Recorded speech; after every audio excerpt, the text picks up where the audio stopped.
Hey guys, welcome back to Fantasy Tipped. Julian here for another waiver wire video. This one for week 25 of the fantasy hockey season. Now, for some of you, you have already disputed your fantasy finals or are disputing it right now. The Saturday this comes out, this is your second to last day of fantasy. That's the case for me in all my leagues because that's the way I play. I don't tend to play in week 25 / week 25 and a half, week 26, whatever you want to call it, because a lot of teams tend to bench players in the last week of the season, and then it makes your finals a little bit anticlimactic. Hopefully that doesn't happen this year, but I'm still going to be doing my best to help you guys who are playing week 25 to win this week and take home your fantasy hockey trophy. Before we jump into it, guys, drop a like and hit that subscribe button if you haven't already. Without further ado, guys, let's jump right into the content and let's take a look at the week 25 schedule. Now, check your league, but week 25 for most of you is probably a double week. So when you go and press set your lines and then you set for all the week, you can see when the week ends. Now, for most of you, it will not be April 13th like you see on the screen here. It'll be the following Thursday. But there are some leagues I know that do only play the first half of the week. This video is really going to focus on the first half of the week.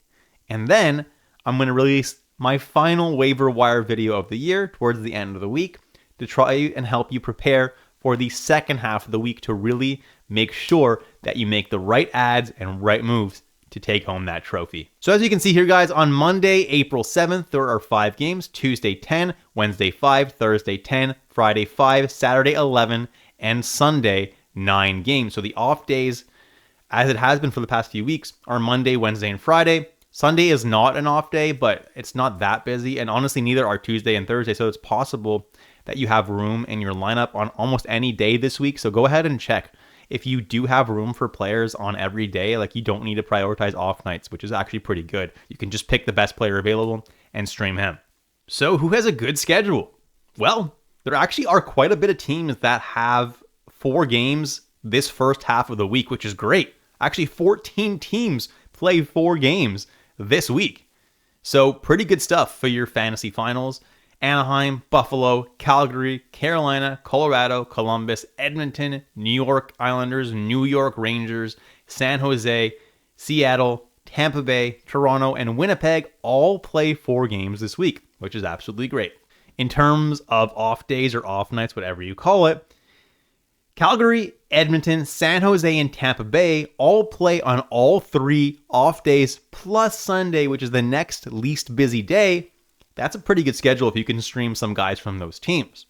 And then Anaheim and New York both play on 2 off days, Monday and Wednesday, and have a total of 4 games, making their schedule pretty good as well. What teams have a bad schedule? Well, in terms of the first half of the week, actually no team has that bad of a schedule. There are no teams that play only 2 games, and every team plays at least 3 games in the first half of this week. So there's no teams that I would be really dropping players from just yet. For the second half of the week, I'm going to be releasing another waiver wire video, and you're going to see that some teams do have a not great schedule, but for now, you're good.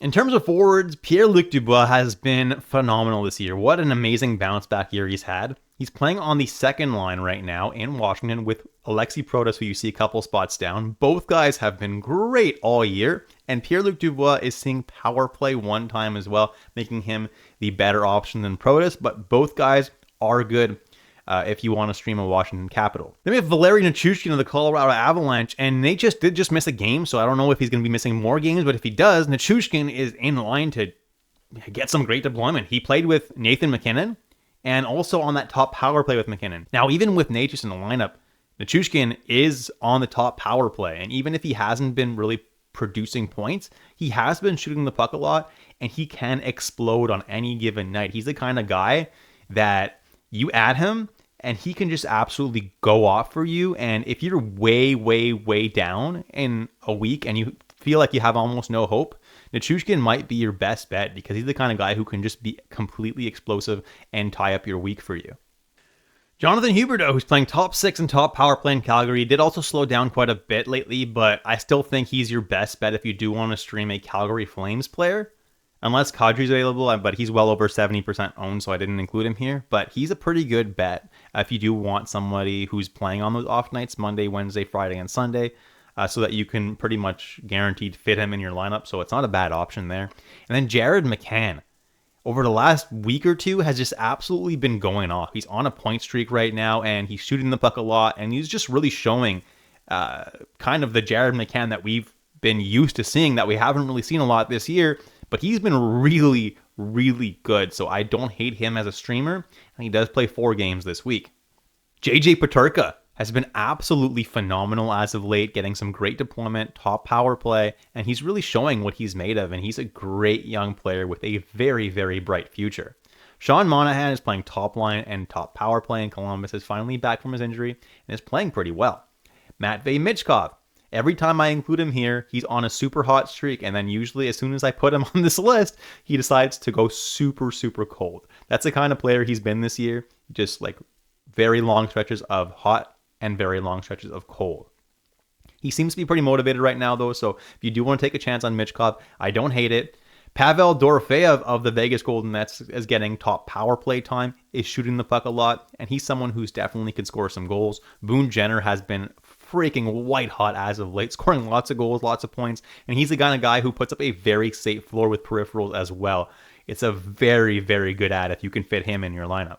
Taylor Hall, top 6 deployment and top power play deployment now. He's been absolutely lighting it up in Carolina. You love to see somebody who used to be such an elite threat in the NHL looking kind of like his form of old. It's really, really nice to see, and as long as this dude is hot, he's an easy stream as well. Blake Coleman. Now, he's probably not going to get you a whole lot of points, but his floor is always super safe with the shots and the hits that he gets. So if you look like you're going to be winning this week and you just need somebody for the off nights to give you a safe floor to just make sure that you get enough points to win this week, Coleman really isn't a bad option. He definitely could put up a couple points in those 4 games as well. Pius Suter of the Vancouver Canucks is kind of their number 1 center right now with all the injuries they have over there to Pettersson and Hedl. And then they traded away JT Miller. So Pius Suter has been getting some amazing deployment, and he's been kind of going off, actually. He's a very underrated player, and he's been playing very well.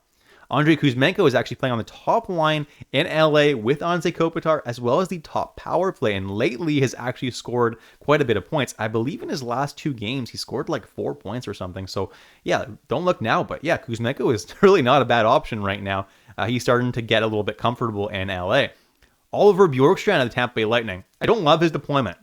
He's only playing on the 3rd line. However, he's kind of doing what Bjorkstrand does, putting up a point every couple games or so, making sure he has a little bit of a safe floor every single night. And if you do need someone for those off nights, there are definitely worse options than Oliver Bjorkstrand. Ryan McLeod of the Buffalo Sabres has been elite lately. He's been really, really good. And he's getting some good deployment as well. He's playing on a line with JJ Peterka and Jack Quinn, which you can argue is the top line right now in Buffalo. He's getting 2nd power play deployment. Unfortunately, not 1st anymore, but that's not too bad, and he has been producing a lot of points. Zach Bolduc of the St. Louis Blues is someone I like a lot as well. He has been demoted now to the 3rd line, which is not ideal, but he's still on the top power play.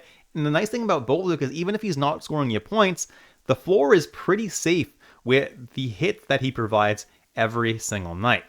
Then we have Jackson Blake, who's actually playing on the top line in Carolina with Sebastian Aho, and is also playing on the top power play in Carolina, and as of late has been scoring goals. He's actually been getting a lot of power play points, and hey, in a deep league, he's a pretty good ad considering he is 96% available. Now, if you're in a really deep league, someone who's been really low-key good is Alex Wenberg. Over the last couple games, he's scored a goal and an assist, and to top that off, he's getting top power play deployment and 2nd line deployment. It's really not bad at all. And with that kind of deployment and the Sharks' really good schedule, you could do a lot worse than adding a guy like Alex Wenberg. Finally, Vasily Podkolzin. Last game was playing on the top line with Draisaitl. Now, Draisaitl did just get injured. However, the depth is not great in Edmonton, so Podkolzin should continue to get some really good deployment, and definitely if you're in a pinch and you're desperate, Podkolzin could be the guy that helps you out, should give you a decent floor with hits as well. Jumping into the defenseman, and Drew Doughty has been great as of late. Last game scored a goal and an assist, and is still getting top power play time, so I don't mind that streamer. Shane Gostisbehere as well has been scoring lots of points, playing top power play. Jackson Lacombe, same thing. Been getting some solid power play deployment, and has been scoring lots of points once again. Luke Shen is back from his injury, only missed one game, and he's the kind of guy who will always give you a very, very safe floor every single night due to his hits.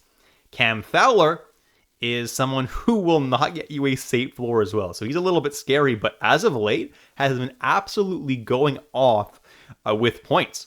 He gets deployment on one of the two power plays and has been scoring points. So as long as he can keep this hot streak up, I really don't mind the ad. Just do be prepared for him to potentially post donuts for you. Caden Gooley is someone who's looked really good in Montreal since his return. Very, very safe floor every single night with shots, hits, blocks, mostly blocks actually. So if you're in a league that counts blocks for quite a bit of points, that's not a bad option. And obviously he plays with Lane Hudson, so the point potential is there as well.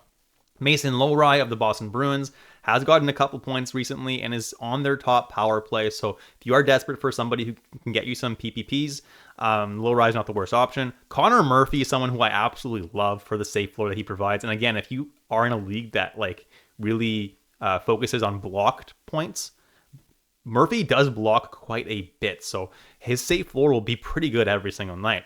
Artem Levshinov of the Chicago Blackhawks, also not really the safe floor that Murphy provides, but he is in the top power play, so can definitely provide you some power play points.